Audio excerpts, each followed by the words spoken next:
What's up guys, welcome back. Today I'm going to show you how to make a fiddler crab farm.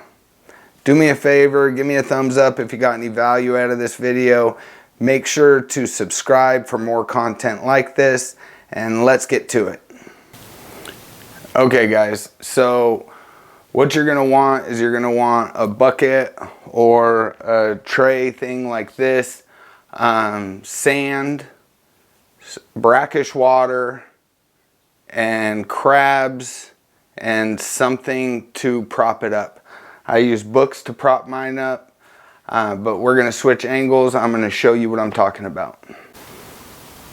Okay guys, so you can see I got sand down in here, probably about half a 5-gallon bucket, and then I got the brackish water down there. You want to make sure to keep that switched out. I haven't had problems with the sand, but I will switch out the water and pull out any dead crabs. I noticed that they other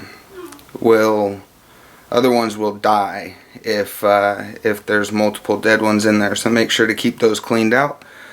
Prop that up with some books or a stick or something, and that way that keeps that water over here and out of the sand. Keep it separate. They do like to go in the water.